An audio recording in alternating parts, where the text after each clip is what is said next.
Welcome to another episode of Monarchist Minute, Royalist News, out in the good old US of A. I am here with William Strutt, the chaplain of our organization, and Vice Chancellor Clements. Nice to have you here tonight as well, Frederick. Tonight, well, we weren't really sure what we were going to discuss, and then we got the horrible, awful news coming out of Italy of the death of Vittorio Emanuele. I'm hoping I'm pronouncing that Victor correctly. Emanuele. It's Victor. That's how I always thought it was Victor Emanuele. Victor. Yeah. Of course, you have the Italianized spelling, and then the English. Of course, it would be in English. It would probably be Victor Emanuele. But yes, he passed today at 86 years old, and he was the current reigning pretender of Italy, the only son of the last king. Yeah. The last king was Umberto III, correct? I can't. Believe so. Was it Victor? No. I can't remember if it was Umberto. It was Umberto the Second. Yeah, it was Umberto the Second. Umberto II. My apologies. I was thinking it was Victor the Third. No, Umberto II was king for about a month. He was nicknamed the May King because he was only king for a month because his father, Victor Emanuele III, abdicated. Right, his father was Victor III. Victor Emanuele III. Yes, not Victor III, it's Victor Emanuele. Mm-hmm. Yes, but Victor Emanuele was born in exile. He was born on his family's lodge in Geneva, I believe it was, where they were living in exile in Switzerland, and he was not allowed into his homeland until 2022 due to Italian law barring any member of the Savoyard house from entering Italy. Which, honestly, I think is beyond horrific, because even if you overthrow the monarchy, you can't just bar a native of the country from coming home. That's what you get from republicanism. That's republicanism for you. They often will tout themselves as more popular, they're legitimate, they don't have to worry about the monarchy, but very often they will then ban the monarch from returning because they're scared that the monarch could be restored and take away all their power. And of course, with the Italian referendum to abolish the monarchy, there's no shortage of conspiracy theories or beliefs that there was what's the word I'm looking for in the referendum? Shady business. Yeah. Also, I believe Lavender made a post about you remember the March on Rome, right? Yes. So he said that the king at the time, Victor Emanuele III, I believe, was tricked into allowing, Mussolini to become by, I believe, one of his generals, I believe. That's certainly possible, yeah. Who told them that the Italian army could defect to Mussolini's side, or could result in civil war. And probably the king, hearing this, probably had no choice but to give Mussolini power or something. Yeah. And this comes into your regularly scheduled plug of fellow monarchists. The fascists are not your friends. They're really not. There's nothing positive that comes out of fascism. Fascism is it's literally a societal cancer. It takes everything good a civilization produces and makes it this corrupted, distorted, what's another word to use? But corrupt, distorted, mockery, humor. That's a tumor, mostly. But there can be some good things that come out of it. We don't have to take the whole ideology Well, But we the could take ideology. some of the- Well, hold on. The ideology of fascism is simply the idea of all within the state, nothing outside the state. That is the ideology of fascism. Yeah, but we could just take the nationalist part out of it. Well, I Well, mean, and make it into something. that's nationalism itself is not inherently a fascist ideology. Nationalism is a ideology spanning belief. You can be a left wing nationalist or right wing nationalist. You could be, because fascism itself is not it does not exactly national. I mean, yes, it incorporates nationalism with it, but it is not inherently a nationalistic idea. It is extreme totalitarianism. It is the idea of all within the state, nothing outside of the state. That is what it is. It is the state. It is the worship of the state. I think the best way to describe fascism outside of a theoretical perspective is what Gentile was basically saying in his book, where when he defined fascism, he defined it basically as the philosophical ethos of the Roman Republic. This idea of the state having this divine status within itself, where the state exists as its own entity and everyone is subjugated to the state and the Roman nation. If that makes sense. Yeah.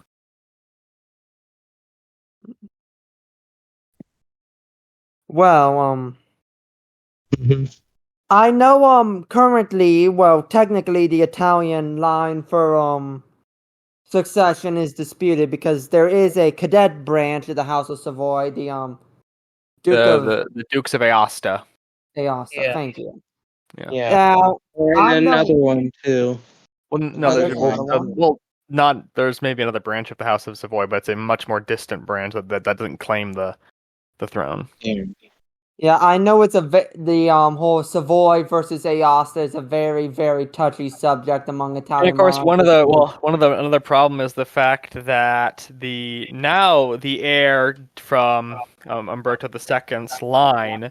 I mean, his grandson is the heir, and the problem is that his grandson has only 2 daughters. Well, I heard he's been leaning very hard on that daughter and to Yes, he has his because the late Victor Emanuele had proclaimed that his granddaughter was the second in line, but that's not exact. The problem is that the Italians, of course, followed Salic law, which is that males are the only ones who are allowed to inherit. So it brings up an issue where where even if you admit or accept the marriage of Marina Doria and Victor Emanuele as legitimate, the problem then becomes the fact that the heir apparent Emilio Filiberto Umberto he only has 2 daughters, Princess Victoria and Princess Luisa. And in the documentary with the BBC we had a while back, remember that? When I watched it, I learned more about this princess. And one of the only other issues I really see with the princess is she's kind of been raised to take on this sort of influencer role, I guess you could say, where she's basically made to be a giant spokesperson for the House of Savoy, but isn't actually doing anything to... What's the word I'm looking for? Like, advance the cause or like actually support the House of Savoy. She's there for optics, is what it seems, and I don't think that's a good strategy for the House of Savoy. Whereas the House of Aosta, judging by what I know, is much more publicly active. Yeah, because I think I've seen that the Duke of Aosta himself is much more active. And there is a positive to the Duke of Aosta's claim over the Umberto line. That's the fact that the Duke of Aosta has 2 sons. 2 sons. But it's a miracle. What? 2 sons. Which one will get the throne? The eldest, obviously. What do you think this is? The medieval era? Mm-hmm. No, we don't do partition inheritance anymore. We got rid of that years ago after the chaos it caused. It's primogeniture. Eldest always. Or inherit. you could have wars of succession. If That's we not really, fun. We don't like that. That's really not fun. if we really Yeah, want to not really chaos, fun. if When we really want to cause chaos, I suggest we take a page out of the Irish playbook and just go Tanistry. oh god. Oh no. Yeah. Let's have everything bad about republics and put it into the monarchy. Yeah. What if we took everything bad about republicanism and pushed it into monarchism? And what you create is, for lack of a better term, total, utter cancer. Yep. Yeah. Yeah. I really don't understand how the Irish kingdom managed to stay Afloat. stable for as long as it did. I think really, it, like, I don't really think think it it. I don't think it really actually really kingdom, did. But rather, it was 'cause- like Yeah. Sorry. Go on. I don't think it was like more of a kingdom. It was more like clans coming together. More like Or a something. federation. Yeah, maybe. it was more like a clanial confederation than Mm. anything else. Yeah, Yeah. well, anyway. I mean, that does seem like a very good, what's the word I'm Yeah. looking for? Explanation of why England managed to steamroll them so easily. Yeah, because there was Oh. such a disunity amongst the ranks. Because there was no really centralization when it comes to, the Irish at the time. So you had clan loyalty or something. And as we're talking about this, somewhere in the comments, somewhere in our viewership, there's just an Irish Republican just chomping at the bit. Because how dare we be honest that Ireland wasn't a great place before the British took over, which I'm not going to make excuses for the horrible things the British did do for the Irish. Just Well, that, to the Irish. yeah, to the Irish. Well, you were very cursed from the beginning because one, you guys were Catholic, so. I mean, Oh, I'm not I don't saying it's a really. I bad don't see it. thing, I mean, that's but not really much of a. especially when the British are Protestant and you guys are like Catholics. What? I mean, I'm gonna say this. I think one of the reasons Ireland stayed Catholic was also just due to the fact to spite the British. Mhm. I think that really was it. I think I think that if England had stayed Catholic, I think Ireland probably would have converted to Protestantism. Well, I could see that going I don't know both about that. ways. I don't know about that. Wait a minute. Wait a minute. I'm just let saying. me- I'm not saying it would have happened. I'm saying it's possible. Right. Well, I would think that if England stayed Catholic, then Ireland would actually still possibly be in Great Britain, because if there's no Protestantism in England, there's no Cromwell. If there's no Cromwell, there's no Irish estate. There's no, Irish plantation. There's no long-term displacement and subjugation of Catholic Ireland by a Protestant upper class. So theoretically, we might see Ireland in that universe become a third and equal partner, similar in the way that Scotland is. Yeah. Now, Yeah, whether the or not United it's in, Kingdom of Great Britain And Ireland. And Ireland. Not Northern Ireland, just Ireland. and the world would be a much better that. place It was- because of it. Yeah. But I don't know. Yeah, we all know the Jacobites say. well, that's besides the point, anyways. We're not here to comment on the Jacobites. The Jacobites. Yo, they haven't been in England since when? No. Here's my favorite part. Here's my favorite part about the Jacobites. Though they're just weird trad Catholics. We think we should have a trad Catholic monarch of England. That's why we want a gay guy to be our king.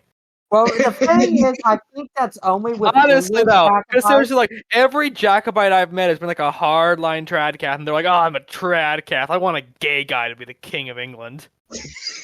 Well, of course, if we actually... No, I mean seriously. I know, I'm just saying, if we go back to the actual original Jacobites, they probably were surprisingly Protestant because of how powerful the Presbyterian Church was in Scotland. Yeah. And so the funny part is that the very loyal to the House of Stuart that is predominantly now a Catholic movement would have probably been very, very Protestant too way back when. And so, it's like, but I don't know. It's weird how the cookie crumbles. Maybe it's because eventually the Protestant Scots just settle down or join the British, or of course there was a lot of attempts to basically drive out the clan system, and they did this and this is where we start getting into like the prison colonies in like New Zealand and Australia, where they literally just prison colony though wasn't as much of a prison colony. Let me be more specific. Yeah. Right, but like that's what they did was they deported the clans out there, and that's why Australia and New Zealand have such a heavy Scottish ancestry. Yeah.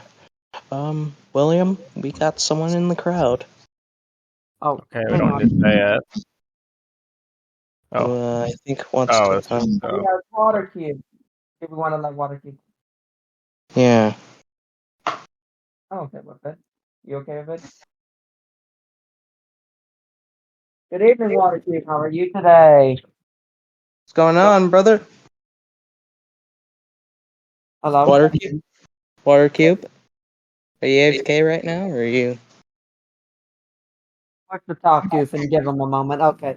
So, to get you caught up, we were just talking about the, King Umberto of Italy, and then we went into, just a rant that was not necessary. Yeah. Mm-hmm.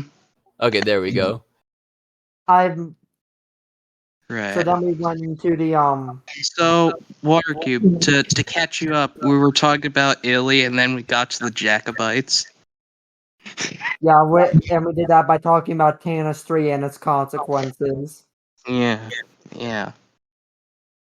Okay, I don't think I really have much to comment on that now that I think about it.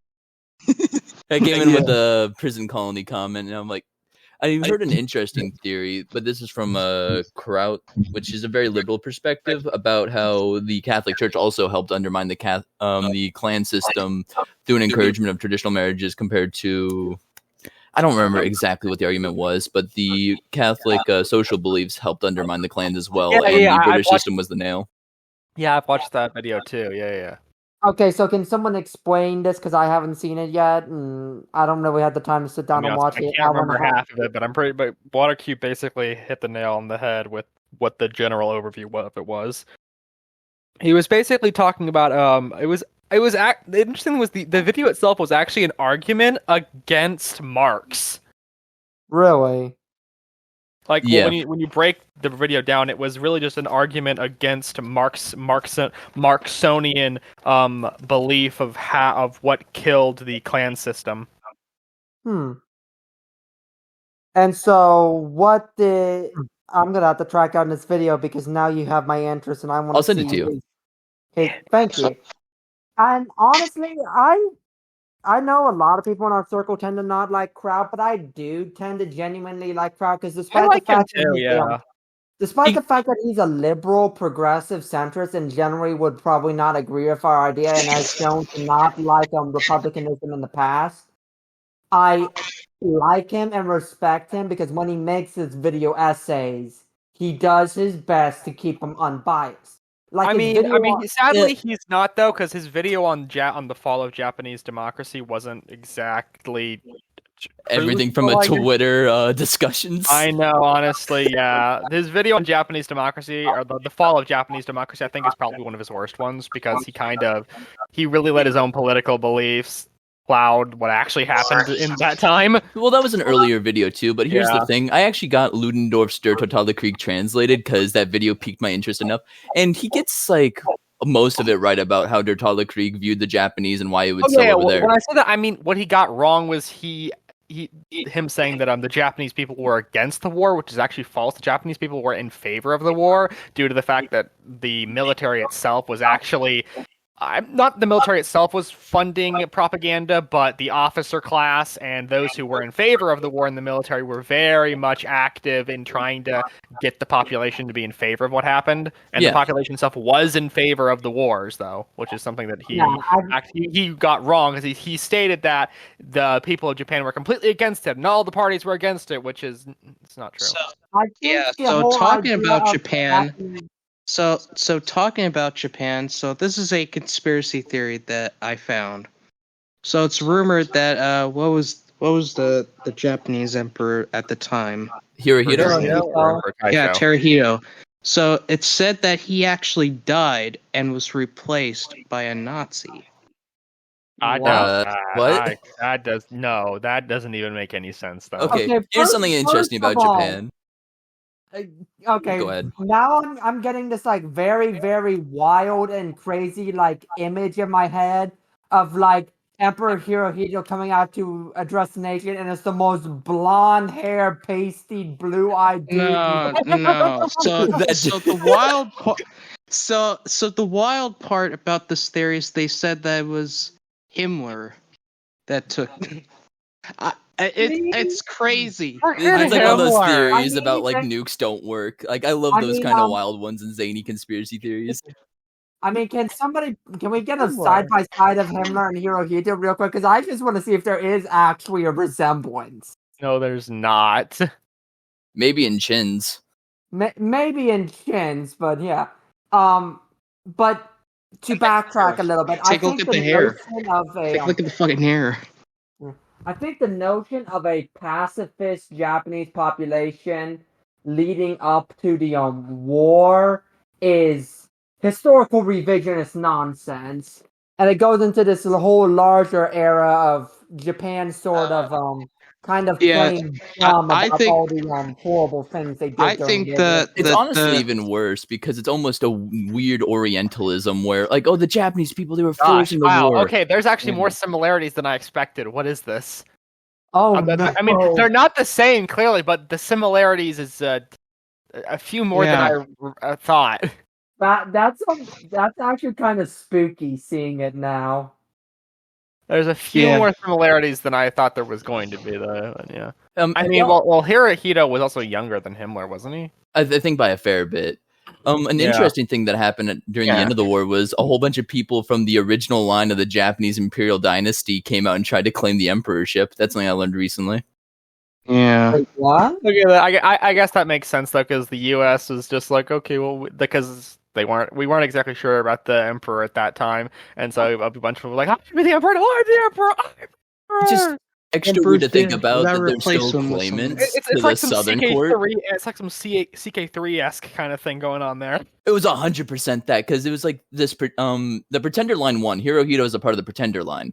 And Hirohito's not part of I thought Hirohito was mainline. I thought he was the... No, the Pretender Line died out, or not died out, but got deposed a while ago. It's like the Southern Court and the Northern Court, and the Northern Court is what Hirohito and like his family has been from for the past like 200, 300 years. Okay, I'm but like, it's still because Emperor Meiji. I remember Emperor Meiji was the one who was put back in place, or was the emperor during the Restoration. I've never heard this story about the Southern Court, Northern Court. Yeah, before. I've never heard about this before, though. Please explain. I only have a very brief history into it because this came from me just messing around on the Dynasty page for Imperial Japan. But it looked like at some point around like the 1400s they were deposed. I'm not sure what was the mechanism. Might have been the shogunate or something like that. So it was the Sengoku period. It was Okay, well that was its own fun little thing going on anyways. I don't really think we can really say much about that. That was its own little fun thing. The Sengoku and his consequences. Yeah, pretty fun period, if you tell me. The Sengoku period was fun. Like, here's the thing: they rarely touched the emperor because the emperor was viewed as a religious figure as much.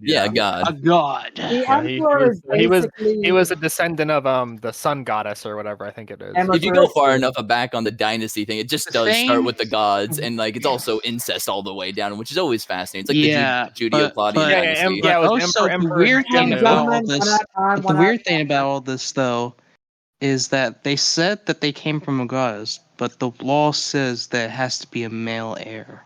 I think we did that though. Didn't we do that? Well, yeah, we forced them to say I've been forced saying de-deification. No. I thought the U.S. was the one who made them go what is go male only primogeniture. I don't remember. I can't remember if it was us with our forced constitution or if that was the Meiji constitution because they were trying to emulate like Germany and more European powers. I can't remember exactly. Yeah, I think it was the old constitution. Yeah, but I Meiji. still No, it was us. Oh, it was us. Well, It was us? The law I thought setting it was us, in 1947, Imperial Household Law of 1947. Okay, it was us. So we did screw it up, like the U.S. always does with monarchies. Yeah, we fucked you up. The U.S. proceeds to walk in and screw everything up. Here, we just finished nuking your country. Now we're going to destroy your succession laws. Good luck. Yeah, we're just okay. Listen, now I ain't got a clue what your monarchy thing is, but I'm gonna screw it up because I can. Now here's my probably question. so in the future, when the monarch line dies out or something. Well, now that we know that there is a sovereign court, theoretically the sovereign court could just reassume the throne. Yeah. It's hard to prove that legacy. I mean, it's just a matter of if you go back far enough, you'll find a male line. Yeah. Unless it's Well, a of female course, if we go back far enough to find that male line, eventually there's going to be so many descendants that, the Japanese Republicans, the few and far that there are. It's like, if so many people there's like 12 are Republicans and that's it. There's like 12 people left. Now, if so many people are related to the Emperor anyway, let's just elect the next one. Now, the weird thing is... I don't think that would happen, though, I'll be honest. The imperial family will fight the Moonies and save Japan from the Koreans. Truly. Yeah, but the idea of Japanese Republicans always really, really mess with me because it's like, how westernized can you get that you literally give up basically everything that your entire country is, the only thing left of your country's identity, to basically sell out to Western governing philosophies. William, you don't know about the anti-Japanese front made by Japanese people during the 80s that wanted to exterminate all the Japanese people? Like, it's not approaching Western ideals. It's about rejecting Japanesism entirely when it comes down to the radicals of the Republicans. Oh yeah, there was this whole movement inside Japan. I'll have to get its full name. It was a whole alphabet soup, and they wanted to annihilate the Japanese people for Ainu revolution theory, because the Ainu will clearly lead the Japanese to the post-Japanese society. I can already see the fact that their movement was okay. I know a lot of foreigners give the Japanese crap for basically acting like the Ainu don't exist, but compared to all the civilizations that have existed on that chain of islands, the Ainu have done diddly squat. So no, okay, here's the thing. They did set up all the religious kind of entities that the modern day Yamato people worship. The Ainu, so wait, the Ainu created Shintoism? It seems like that the Yamato people adopted Ainu Shintoism, kind of like how the Romans adopted Greco religions. It's very similar.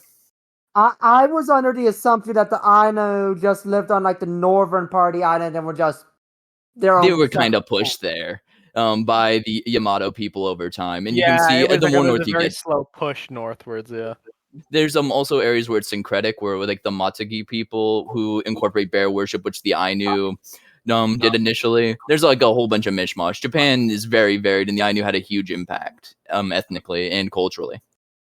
Well, I guess Japan isn't as culturally what's the word I'm looking for? Homogenous? Homogenous as we as foreigners tend to think it is. But I guess that makes sense. I mean, not all Americans are the same. I think B.C. Clements can testify to that, being our resident Dixie. Our resident southerner. Hey, I'm technically Southern, as much as Virginia can be included. Virginia's still a Honestly, southern state, in my opinion. More, I but, think you know. Virginia is increasingly less Dixie and more Yankee. I'm sorry. I blame Don't- Nova. I blame I Nova. know. I was literally just about to say that. It's like just keep Nova out of this. Fuck Nova. I'm from the great region of the 757, and I stand by it. I'm a Hampton Roads nationalist, and I will kill the Nova. Listen. I used to live in Fredericksburg, which is now basically part of Nova. Hipsterville. Hipsterville. I know. Wait. I wasn't born there though. I was born in Lynchburg. Wait. Oh, also what- hit like fucking College Town, What's wasn't- it Nova? wasn't- What is wasn't- Nova? Northern It's- Virginia. Yeah, Nova is Northern Virginia. Basically, all the counties that are now part of like the cancer that is DC. The vassals to DC, as I imagine it. Yeah, true. So true. Or just the suburbanites then? It's not Imagine- suburban. There's semi-urban situations.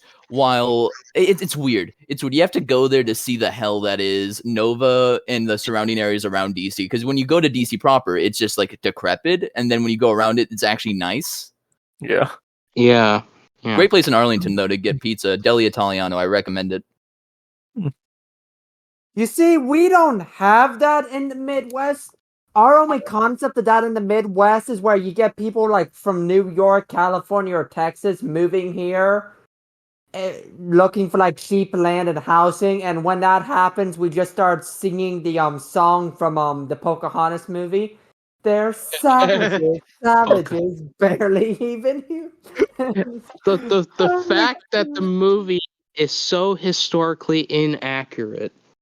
Like, they It's got Disney. Pocahontas wrong. It's Disney. What did you expect? Hunchback of Notre Dame was like a tragedy to begin with. They killed Little Mermaid in the original story. That's what we should be showing to the kids compared to this Disney schlock. They should learn how to suffer when young.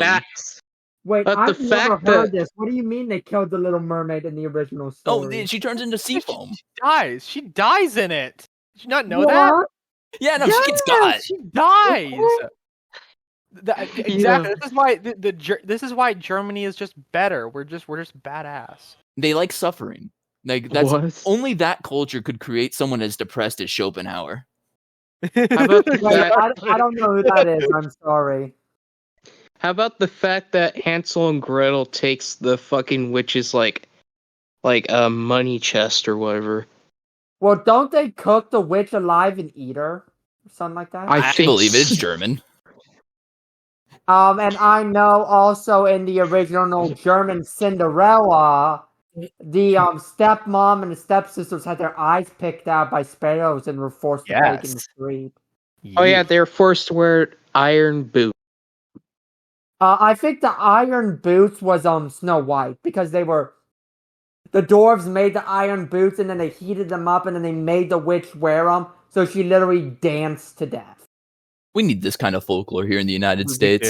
We do. Our And I folklore is so don't boring. think that's even the most messed up one. I think the most messed up one was the original Sleeping Beauty, where Well- the prince was not actually the prince. The prince Oh. was the king. And the king did not realize, one, that Sleeping Beauty was his daughter or something like that, or B, he just didn't care. Oh, Yummy. God. And Oh, great. that's the whole So here's this is the part that gets glossed over in the original story. So basically, while Sleeping Beauty is still asleep, her own father molests her, and then for the entire duration of her pregnancy, she's still asleep, and she doesn't stop being asleep until she wakes up because her newborn child suckled the piece of the spinning wheel out of her finger. And then dies too. I didn't hear that part, but Does it die? I thought it did die. Like, it could. I believe you. Like, you tell me anything about what happens in that story, Yo. as insane as it may be, I will take you at your word because I just And believe it. Yo, and that I is don't just know how nuts. true this is, but I think This is why I respect you, Warcube. You just take it. You're just like, really? Okay, sure, I believe that. And for our last nightmare story from the Brothers Grimm, if I remember correctly, and I don't know how much of this is true because I have less backing up what I know about this, but supposedly in the original story of the Pied Piper was a pedophile, and that's why he took all the kids away with him. Probably. I believe it. That'd be believable. That could also be a later extrapolation. Yeah. I believe it, but I don't know how true it is. I just imagine- want to know. I can imagine Disney looking at this and it's like, how the fuck are we gonna make this into a movie? I know, right? I think the most accurate of the Brothers Grimm tales that ended up getting a Disney adaptation was Pinocchio, just because of how gritty, dark, and disturbing some of the parts of Pinocchio are. I think the original story was a lot brutal. Oh yeah, well, like here's the thing, like after when were the film rules implemented? That was like the 1930s, right? Right. I think there was a bit more also restrictions on animation, and animation was always kind of targeted towards kids, kind of. That makes Yeah. sense. But in reality, it was just American Puritanism that is like, yeah, we're going to sugarcoat this a lot. God, I love American Puritanism. Yeah, I love it. But you want the gross stories. You can't have both. You got to choose one or the other. Gross stories or Puritanism. It's 50-50. But the more I hear about original German stories and like children's stories, the more I think about telling a kid sweet dreams before going to bed was like a passive aggressive statement. Like you just tell your kid this horrific, terrifying story about literally people getting murdered or eaten by monsters or anything. And it then der kleine Wearing Kind iron boots. took sie Witch und sie schafft in sie Avon und she died. Gute Nacht, meine Kinder. Sweet. Meine kleine Liebchen. God bless the Germans. Such a strange The Yeah. people. German art of tormenting children. Oh yeah, you saw favorite Oh thing. god, brother. God. It's just weird, but Produces joy. This does not produce joy. then We again, prefer not to produce joy. most American folk stories and like fairy tale, I guess you could call them our fairy tales too, are basically bar stories or stories that somebody said probably a little drunk around the fire. Like you can just imagine 4 or 5 guys standing around a fire while working at a railroad. They're all like 3 sheets to the wind, and then like Billy Bob just says, "Y'all ain't gonna believe this shit I heard about a 10-foot tall lumberjack with a giant blue ox." Some of them were real people, though. Like, shit, you ain't heard about that. I'll tell you what, yeah. Right, well, like John Chapman was a real person. I'm curious if John Henry is a real person. I never not knew sure. if John Henry was real or not. Johnny Appleseed was real. He was like an Anabaptist that went around, or he was some new religious he movement. Was, If I remember correctly, he also made a minor fortune. Baptism. Oh yeah, because you'd get all the land that he planted trees on. I think that was the whole grift of it, and you'd be able to stay at people's house because he was a preacher or something. The first mega church. The Always first been a mega part of our church. tradition. The original Joel Osteen. Joel, Yeah. I'm What Joel is- Osteen. You know, I don't really believe in all that sin and stuff. I just like to make people feel good when I steal all their money. Yeah, it's said that Southerners are actually British, but like it's an older British Oh, yeah. accent. There's an island a bit in like the Chesapeake Bay that still has a very close to British accent because right, it had Tidewater English. well I think it's a bit beyond Tidewater English. It has a different name, I think. You might be right. Well, I know supposedly Like over Cajun the years it accents are evolves. if I remember correctly, Cajun accents are just really bastardized French accents. Oh yeah. Yeah, could be that. Nah, and then you just have the Midwest because we were made violently American because of years and years of trying to suppress Germanism after the World First War I. and Second Yeah. World Wars. Mostly the First World War, though. Yeah, but yeah, that's basically the story on why the Midwest is like really, really overwhelmingly and violently American. We used to not be that way, but then people started questioning our loyalty, and so the U.S. government, kind of like what they did with the Native Americans, just sort of suppressed us. Yeah, I'm gonna eat my freedom sausage and freedom cabbage, you dirty Kraut. You see, I'm a true American. I'm loyal to the state. my loyalty was never in question. Granted, it so wasn't to true. the severity of what we did to the natives. I'm not trying to draw a false equivalency, but it The was reason similar. Prohibition happened was because of German beer. Well, there was anti-German sentiments, Yeah, a also lot of it, like yeah. I mean, anti-Irish as well. I was Yeah, I was I told it kinda was also feel- very, very much about anti-Catholicism too, because of how much the Irish and Italian immigrants had their social drinking cultures. Yeah, go to the pub, my good friend. God bless the I- know-nothings, hating everyone. Just hating I- everyone and causing the hate proto-prohibitions. I really Even though I'm- they're white, they're not the right Christian. They're a bit too tan for my flavor, or a bit too white, like the Irish, those damn mix, and the True. Italians. Oh, those swarthy people. No, you know what that reminds me of? It's the scene from Family Guy. Just you know what? No one gets rights. No one at all. Or you know what else No it one gets reminds me rights. of? The whole the Simpson God, episode America. where it's Protestant heaven versus Catholic heaven. Marge, I'm sorry, but that's Catholic heaven. This is a Protestant heaven. And they're just playing And- Bach, and they're all just playing Bach and stuff. They're playing Bach, eating Mexican food, drinking wine and beer. No. and I'm saying the Protestant heaven they were just playing Bach and doing croquet, while in Catholic heaven they were eating basically all the Catholic, eating Spanish, Italian. So There were Irish people bar fighting in the background. And it Yes, just so goes get to- this. So get this. Italian immigrants come over to the USA, and then they convert to Protestantism. Right? All right. How is that? That wouldn't have worked. It was all Yeah. racial at the end of the day, because America has this weird relationship with whiteness, where it's this weird blob that we promote people to when they've been a good enough boy in our society. Yeah. And it And started we slowly elevate people to certain groups to the status of quote unquote whiteness. I've And noticed that certain groups we basically what slowly happened- elevate them to that position. There's this Basically- thing, right? It's like Goku Like, powering we up used to to- Super Saiyan 2.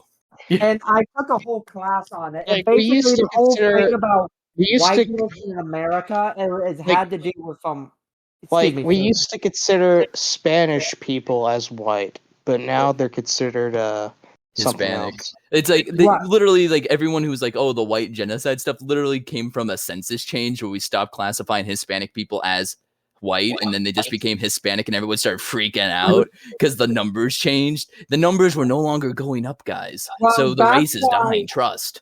Well, that's why. What does if it you mean look to at the be white? census- Well, if you look at the census, Hispanic is in people. a second category because you have Hispanic, non-Hispanic, and then you pick your race because now the U.S. government recognizes, okay, you can be Hispanic and white, you can be Hispanic and black. And so now Hispanic just sort of describes just a broad swath of Latinos. Yeah, but when Oh, yeah, people they- read they that, they also don't considered really assume white. Italians as not white, and then they're now white for some reason. But yeah, America the really whole- flies by its pants with the racial rules. We are a post-colonial government, if anything. Yeah, the whole thing about whiteness in America is that basically it's like- started with It's the English. always changing. It's Yeah. always changing. It's always changing, and it changes when and it started with the English begrudgingly accepting it's there's a lot of not English people here, and they're doing most of the work, so we kind of have to give them enfranchisement. It started with accepting the Scottish and the Irish, and then, well, the English always sort of liked the Germans because the Germans were very, very Anglo-Protestant too, and they were very, very similar. They like But then- Northern Germans. Yeah.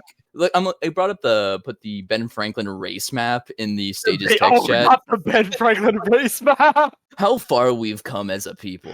Slavs are white now. We've had progress. Slavs are not white. I love. Even I though- love. No. The best part. No, the best part is just classification unclear Irish. No, the Welsh and the Scots. Oh, you're Irish? That means you're not. A little right swarthy question. fellow. I hope you guys know that I'm naming the timestamp for this conversation. What is being white, anyways? There is no sense of whiteness. There really isn't. Like, okay, what defines determine white culture? If you white- say Rome, I'm going to murder you with a knife. Yeah, honestly, I would agree with you on that. Yeah, just no, you're fucking stupid. Because because there's they- no like, they're Yeah. Italians. The neo-Nazis nowadays just we're all white. Just what the fuck does that even mean? You like Caucasian? Like the word Caucasian comes from the freaking Caucasus. See, Well, the only true white man was Joseph Stalin. I'm trying to remember his Georgian name. Called him George Stalin. George Yeah, Steele. George Steele. Joseph, I think is the proper Georgian name. Joseph Yurishvili is his real name. Yeah, Oh, God. God, what was I gonna say? And now you know what? And now that since being white is somewhat starting to become a slur in the U.S., you have like people using it to brandish people, like how all the progressive have used it to basically push aside Asian Americans and Indian American, like Americans from India, not Native Hey, Americans. I can confirm that Japanese are white. Right. See, they have a I'm god just emperor, so saying, they're like, white. So true. They're using it to push it aside so they don't have to confront the fact that despite being a historically discriminated minority, Asians are extremely successful. Because if they had to confront that, they have to sit down and think it's like, why haven't Yes. African Americans and Hispanic Americans had this much luck? Here's the thing, like, the progressives have the tools to analyze that, they just ignore them. They have this whole thing with intersectionality, which they'll talk about, but they never put it into practice. Oh, there's intersections between race, class, and gender. They just will ignore that until it comes up with an argument with someone who's right-wing, which is why I get annoyed at the left. They have all these beautiful tools of analysis. Throw them out the window for emotions. Yeah. I wrote an entire paper criticizing intersectionality for one of my college classes, and my biggest criticism of intersectionality is that they don't have an established system of triage, basically. Like, yeah, they talk about how all these different identities intersect, but they don't actually say whether or not these intersections are relevant in any sort of way. Yeah. Like, And like their whole thing about gay, bi, transgender, black lesbians, it's like, yes, this is an identity that exists. But is it statistically relevant in any way? No. I could say that when you're a trans person No, of no. color, you're most likely to be a sex worker, which means you're the most likely to get like raped and killed. Then that's Yeah. like the only major intersection that like needs to be focused on by the progressive left and try to be protected by them, which because they're the most downtrodden, but they tend to ignore that and this for is, white virtue signaling. And I know, talking I'm about just all saying this, that the more we and- go into intersectionality, the more we get into these increasingly small niche identities, and it makes me sit there and think it's like, are these people even statistically relevant? but also where these things come from. So it's the product of the Enlightenment, the ideas of liberty and freedom, right? I wouldn't even say it's the naturally product of came it. to us because of these ideas. No, because like there's been so much variety in culture throughout the world where all these things have shown up at one form or another, be it non-traditional gender identity, homosexuality, all that. Like that all has shown up either in Indo-Chinese cultures. There's ideas of third genders there. There's a large amount of historical homosexuality. There's also Elagabalus. Like, let's not forget that Roman emperor who tried to get like sex reassignment surgery. Like what? It's like And the doctor's like, "What the fuck are you asking?" it's like Then there was Hermaphrodite. Like there was a hermaphrodite god as well. There's been a lot of this stuff present because humans, with our consciousness, we tend to try to form and shape our physical selves to align with our mental. It's been always the case with things.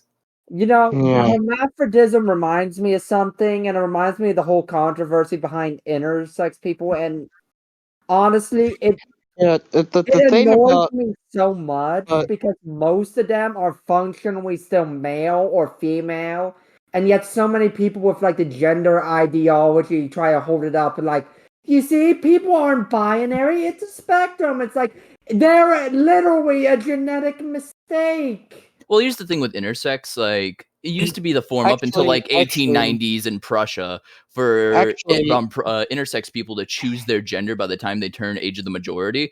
It comes down to how the intersex person also self-perceives, because I know a fair few intersex people, and it varies. It varies very heavily among that crowd. Right. I'm not saying it doesn't vary heavily. I'm just saying this is like half of the population. Most of them are still functionally male and or functionally female. Yeah, they go with their assigned gender at birth most of the time. It seems like it's what's the word? Like you're bobbing for low-hanging fruit, or you're cherry picking if you're using them as an example to what's the word I'm looking for? Like spread it out across the entirety of the human race. Yeah, but also now in our modern world, it's like everywhere.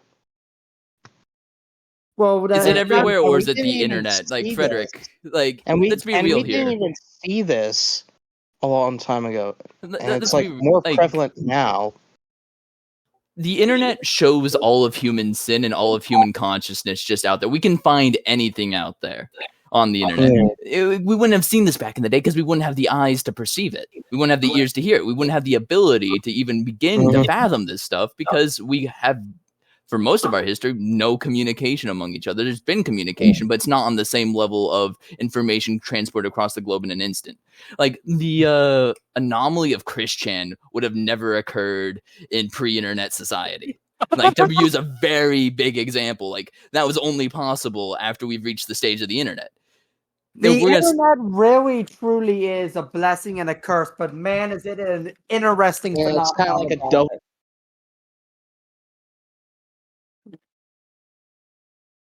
Hello? Did Frederick, did you cut out? I think he did. Yeah, I thought everyone cut out for a second. It sounded like everyone cut out for a good second. Oh, I just finished my piece. And I guess like we all finished at once and Frederick cut out then. I mean, I didn't really want to comment on this because I don't like commenting on a lot of this stuff. That's understandable. Like a lot of this, like unless we're like qualified psychologists, we're not in the purview to really have a lot of commenting on like what goes on inside people's minds. I'm not going to say anything. Understandable. But do we have anything else we want to talk about? Or are we ready to close it out? We really burnt through our hour tonight. Good job, everyone. Yeah. So I want to say I love how we went from the death of a claimant to what does it mean to be white to sexuality. What the I'm sorry. Okay, I'm sorry, but hold on. I'm sorry, but were we going through Wikipedia articles or something? Like, I'm pretty sure everyone here has had the time where you go from one Wikipedia article and then 20 minutes later you find yourself in a completely and utterly different Wikipedia article and you think to yourself, how did I get here? The power of the internet. I'm thinking the same thing, brother. I am thinking the same thing. It's every time. It's like when you keep connecting the record. Like, we keep going down this rabbit hole, and it keeps changing the topic every time. Yeah. And it's like, and we don't even notice until we're like, okay, we're questioning it now. Like, how do we get from this to here? It's like when you keep clicking the recommended videos in YouTube and you just keep getting deeper and deeper and deeper and down the rabbit hole until you're watching some weird video that you don't even know why you're watching in the first place. Have you ever gotten so far down the YouTube recommended where you ended up on like a 300 view video? A 300? Yes, I have before. So do you remember that conspiracy theory I told you about the Japanese emperor? Yeah, go on. Yeah, that's pretty trippy when I read about it. Do you have like how the fuck is a white dude? And then became. If you can find a link, because I want to read all the full details to that. Like, this is the greatest conspiracy theory I've heard since like either the Church of the Subgenius or nukes don't work. I'm a very scared Finnish man. I love those two theories. Wait, whoa. What's the theory that nukes don't work? Because if you take a look, where did Himmler go? He killed himself. Yeah, he He killed killed himself in himself, his jail cell because he's a No, little troglodyte. He wasn't in a jail cell. He was captured by the. Well, no, what happened was Himmler was captured by the British. He said, "Yeah, I'm Heinrich Himmler." To which they were like, "Wait, what?" So they went to go tell their officer, and then because they were stupid and left him alone, he was able to grab his cyanide pill and take it. Oh, I got him confused for Goring. Sorry about that. Yeah, Goering. Yeah, Goering was the one who they left in the Unless he cell was and able he to escape, and then they faked someone. Faked The death. rat lines weren't that powerful. The power of the Yeah. like the Catholic Church's rat lines only go so far. So wait, what's this conspiracy theory about nukes don't work? I'll have to remember it. I remember listening about it on a podcast when I was like 10 or 11, but it was basically this guy who said the nukes didn't work. We only firebombed Japan. Nukes don't work. Please trust me, because he lived in Finland during the Cold War and was really scared about being nuked.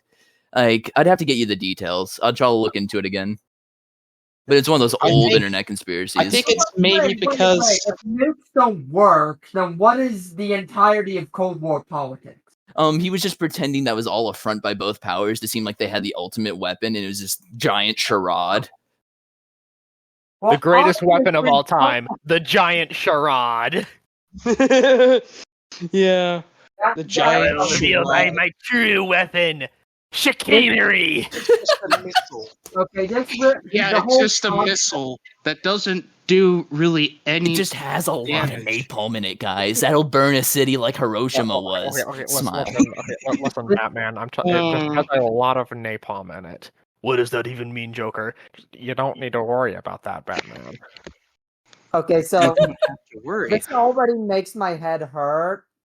So, do we want to wrap it up for tonight, gentlemen? Let's wrap it up, boys. Sounds good. All right. All right. Connor, do you have anything to finish up? Also, don't forget to like and subscribe if you want to see more content. Like You'll and be here next subscribe. Saturday. All right. Please bow your heads. Tonight's prayer is dedicated to Vittorio Emanuele. In the name of the Father, Son, and the Holy Spirit. Our Father, who art in heaven, hallowed be thy name. Thy kingdom come, thy will be done, on earth as it is in heaven. Give us this day our daily bread, and forgive us of our trespasses, as we forgive those who trespass against us, and lead us not into temptation, but deliver us from evil. For thy is the kingdom, the power, the glory forever. Lord, Heavenly Father, take the soul of your humble servant, Vittorio Emanuele, into your kingdom. May he rest in peace forever, and may you protect his descendants, his heir, and may you bless the people of Italy so that they may see their kingdom return. In Jesus' name we pray. Amen. In the name of the Father, Son, and Holy Spirit. All right. Thank you for joining us tonight. Good night. God bless you. God bless the United States of America. Until we see each other again.